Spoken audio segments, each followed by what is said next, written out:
Caríssimos sacerdotes, diáconos, religiosos, religiosas, seminaristas, caríssimos fiéis, todos nós aqui reunidos como povo de Deus nessa noite em que celebramos essa memória de São Camilo de Leles, memória facultativa, e também celebrando o aniversário de nascimento meu, com essa proposta de Jesus no Evangelho muito forte, muito profunda para cada um de nós.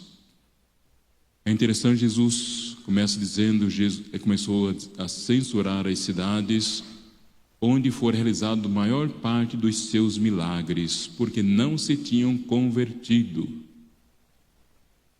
É uma coisa que sempre leva a gente a refletir bastante. Eu gosto muito dessa reflexão, porque dias atrás, nas missas, não lembro se foi domingo passado, no outro domingo anterior, a liturgia também trazia um pouco dessas reflexões do compromisso fiel com Deus.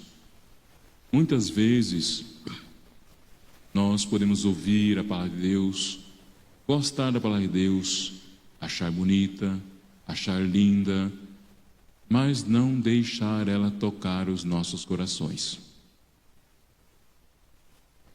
É um risco muito grande, eu gosto de dizer isso há muitos anos, que muitas vezes nós nos enganamos no seguimento de Cristo Jesus. Porque nós, seres humanos, somos artistas, né? Em inventar, em enganar, em substituir para nos satisfazer. E muitas vezes no segmento de Cristo Jesus não é diferente.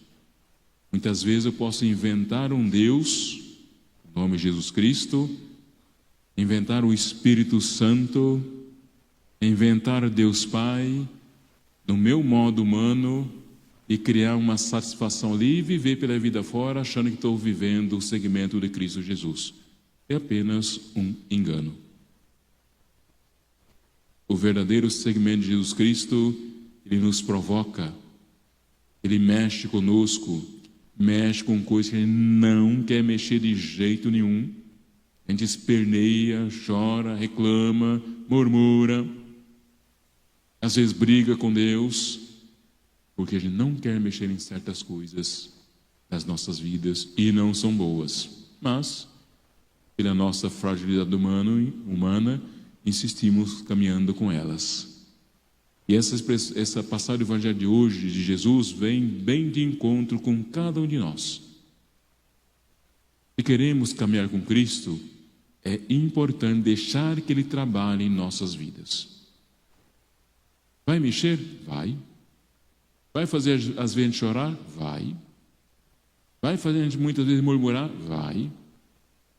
Mas é preciso mexer, é necessário mexer. Não adianta a gente se enganar. Eu dizia nessa outra missa que eu celebrava, acho que era a missa com os crismandos, o grande perigo nosso nesta caminhada com Cristo é chegar naquela parábola da festa do noivo, em que diz: nós comemos contigo, rezamos na praça, etc. E ele vai dizer: não os conheço. Perigo. Por isso a gente precisa, na nossa oração, nas nossas meditações, reflexões, sempre pedir a Deus a força, a graça do Espírito Santo, a força do Senhor Jesus, para que a cada dia possamos cada vez mais estar mais próximo do segmento verdadeiro de Jesus Cristo, na família, no trabalho pastoral, no trabalho social, no dia a dia, nas nossas vidas de ministros ordenados e consagrados e consagradas, todos nós. Eu dizia hoje à tarde no programa da Alzair, bem rapidinho, na minha vida mesmo, uma das grandes graças que eu tenho, né, e hoje de manhã, quando acordei, meditava bastante sobre isso. Eu gosto muito de estar meditando pela manhã, de madrugada, que é o momento mais tranquilo para a gente rezar. Estava olhando para a minha história, para a minha vida nesses 62 anos e agradecendo a Deus. Agradecendo a Deus porque quando eu olho para a minha vida, eu sinto de fato a mão de Deus me conduziu por onde eu passei, por onde eu andei. Muitas vezes, como eu já disse anteriormente, pela minha humanidade, pela minha fragilidade, pelo meu ser pecador, eu quis desviar, eu quis fazer coisa errada, mas Deus foi muito bondoso e tem sido muito bondoso e continuar me conduzindo, né, pela vida, pelo caminho, pelos trabalhos, pela história. Eu sempre apreciei muito isso, porque também lá na minha tenra juventude, adolescência, eu pedi muito a Deus que Ele me guiasse, porque eu sabia, pela minha natureza humana, pela minha pessoa, pela minha história de nascença, eu não seria uma boa pessoa. Credo, Dom, sim. Eu era uma pessoa muito difícil, muito brava, violenta por natureza, e eu dizia para Deus: não quero ser assim. Eu quero que o Senhor me mude.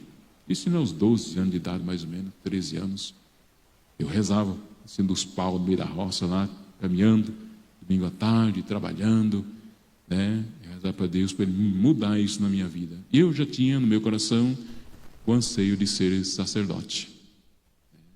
E foi interessante que depois, como seminarista, né, não sou formado em psicologia, mas estudei psicologia, fiz faculdade exatamente para aprender o que era a mudança num ser humano. E graças a Deus a psicologia me ajudou muito, muito. Por isso que eu brinco com alguns, né, até os padres mesmo. A psicologia te ajudou? Que não é só para ajudar os outros, é para ajudar primeiro a gente. E com isso, a gente vai crescendo, vai mudando, vai percebendo o trabalho de Deus, a força de Deus nas nossas vidas e ajudando outras pessoas também, com certeza. Quantas e quantas pessoas nesse caminho a gente vai ajudando quando em busca, se esforça para viver o segmento de Cristo Jesus.